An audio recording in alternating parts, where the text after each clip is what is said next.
Monsieur le maire de Saint-Loubès, mon cher Pierre, le plaisir vraiment de saluer tous nos collègues du conseil municipal et tous nos camarades de la section de Saint-Loubès que je voudrais remercier pour l'organisation véritablement de cette soirée. Je voudrais saluer naturellement tous nos collègues, les candidats et candidates. Je voudrais saluer aussi, mesdames et messieurs, les représentants des médias et chers amis. Je suis vraiment particulièrement heureux d'être parmi vous sur cette fin d'après-midi ici à Saint-Loubès, dans ce magnifique lieu qui est la Coupole, et accueilli par notre ami Pierre Durand. Et pour commencer mon propos, permettez-moi, avant toute chose, bien entendu, de vous souhaiter une bonne et heureuse année, mes vœux les plus chaleureux, de bonheur, de santé, puis bien entendu beaucoup de réussite, en particulier pour celles et ceux qui vont affronter le suffrage universel, la réussite dans tous vos projets et une belle victoire naturellement pour nos candidates et nos candidats en mars prochain. Je voudrais ce soir aussi me dire combien j'ai de plaisir, mon cher Ludovic, de t'accueillir aussi dans ce canton, notre ami et camarade premier secrétaire fédéral Ludovic Fréchon, qui est maire du Taillan-Médoc, vice-président du conseil régional et de la communauté urbaine de Bordeaux, Serge Lamaison, qui est notre président du groupe socialiste et du conseil général, maire de Saint-Médard-en-Jalles, qui est lui aussi vice-président du conseil de la communauté urbaine de Bordeaux. Puis je voudrais saluer aussi, bien sûr, tous les élus qui sont ici, mais également Juliette Perchepied, qui est l'animatrice des jeunesses socialistes de la Gironde, qui seront d'ailleurs présents tout au long de la campagne. Je voudrais vraiment leur exprimer beaucoup de reconnaissance, le bonheur que nous avons d'être avec eux. Ce sont des jeunes, n'est-ce pas, qui sont pleins d'allant et qui sont naturellement le parti de demain, qui sont déjà dans le parti, mais qui sont, n'est-ce pas, pour nous, des femmes et des hommes d'une grande qualité. Nous nous efforcerons naturellement de faire émerger, ils émergent déjà, mais de leur dire que nous sommes là, la main dans la main, et pour que ces jeunes socialistes puissent véritablement avoir aussi, sur le plan de la réussite qu'ils méritent. Je voudrais maintenant saluer, bien entendu, j'aurai l'occasion de le faire tout à l'heure, dans quelques instants, chacune et chacun des candidats et leurs remplaçants. C'est la deuxième fois après 2008 que des remplaçants, c'est le terme exact de la loi, viennent épauler les candidats titulaires, cela dans le respect bien sûr de la parité homme-femme. Sur les 31 cantons renouvelables, mes chers amis, nous présentons ainsi 10 candidats nouveaux, donc 5 femmes candidates titulaires. Il y aura donc au total 8 femmes candidates titulaires, dont 3 sortantes. Maintenant, la trêve des confiseurs, elle est maintenant derrière nous. La campagne électorale peut véritablement démarrer, même si d'ailleurs, je voudrais le signaler, de nombreux candidats et candidates ont jailli des starting blocks depuis déjà plusieurs semaines. En ce qui me concerne, j'éprouve toujours le même plaisir à livrer ces batailles électorales, qui sont d'ailleurs des moments très forts et des moments privilégiés de la vie démocratique.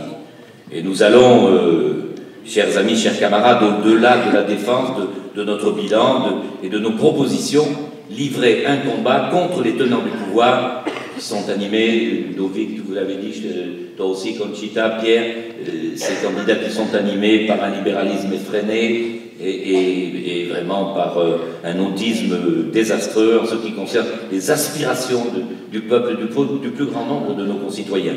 Et jamais, d'ailleurs, un président de la République, sous aucune des républiques, n'a fait l'objet d'une telle perte de confiance et de façon aussi durable de la part des Françaises et des Français.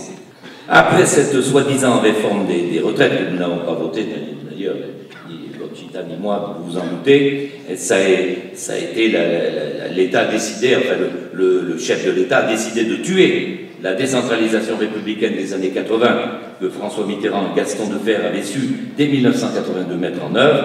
C'est absolument antidémocratique.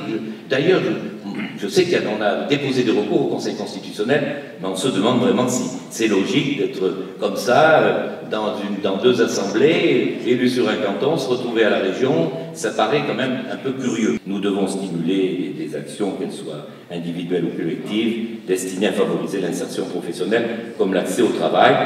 Et le contexte économique nous contraint d'apporter, parce que notre soutien aux viticulteurs, mon cher Pierre, nous sommes ici avec une viticulture importante, C'est ainsi que nous avons dû réorienter notre soutien en l'adaptant au plus près des besoins des acteurs de cette filière viticole, qui est confrontée à une crise structurelle et de commercialisation gravissime. Et ce qu'il y a, c'est que certains de nos adversaires de droite qui se prévalent d'être dans ces milieux viticoles, d'avoir vraiment du poids, n'ont même pas été capables de voter le budget et ne savaient pas quoi dire. C'est vraiment nous qui défendons actuellement vraiment les viticulteurs. Je n'oublie pas le massif forestier. Nous poursuivons notre action à travers un rapport sylvicole pour aider la filière à se relever des conséquences de la tempête et des attaques parasitaires. La forêt est un capital qui engage toute la survie de notre planète. Voilà les grands traits, les quelques objectifs de notre programme qui peut aussi revendiquer l'expérience qui est la nôtre. Jusqu'à présent, puisque nous avons gagné sans discontinuer toutes les élections au Conseil général depuis 23 ans, sans discontinuer, en renforçant notre majorité lors de chaque consultation. Nous pouvons encore faire mieux au mois de mars prochain. Je veux dire que nous pouvons encore gagner des cantons à la gauche. C'est vrai qu'il y a 27 cantons à gauche et 4 à droite. On en a tellement gagné, on en a tellement battu qu'il n'en reste plus beaucoup. Mais moi, j'ai le sentiment et j'ai la conviction qu'on va encore aller plus loin. Les victoires électorales sont très souvent, naturellement, le fruit d'un travail. Et c'est un travail, vous le savez, parfois de longue haleine. Chaque canton, aujourd'hui, renouvelable est important. Chaque victoire sera porteuse de sens. Et la vérité, c'est que nous ne menons pas qu'une seule bataille, mais nous menons 31 batailles. Et dans ce type d'élection, peut-être plus qu'ailleurs, pour vaincre, il faut naturellement d'abord convaincre, et nos candidats savent pouvoir compter sur notre parti, nos militants, nos élus, et bien sûr, sur moi aussi, pour les accompagner, tous les élus, les grands élus, les parlementaires. Notre adversaire, c'est la droite, notre ennemi aussi, c'est quand même l'abstention. Nous devons donc rester mobilisés. Le contexte politique, économique et social de notre pays n'est pas favorable à la droite. Les promesses de Sarkozy n'ont pas été tenues, l'emploi, le pouvoir d'achat, l'éducation, la justice et la sécurité. Chers amis, chers camarades, la campagne des élections cantonales est donc ouverte grâce à la force des valeurs que nous défendons, grâce à la conviction et à l'efficacité dont nous saurons faire preuve dans l'action et sur le terrain. Je pense que nous pouvons être raisonnablement optimistes. Souvenons-nous de ce que disait François Mitterrand. Quand l'injustice progresse, avance, c'est la République qui recule. Bonne et heureuse année et succès, réussite à chacune et chacun de nos candidats.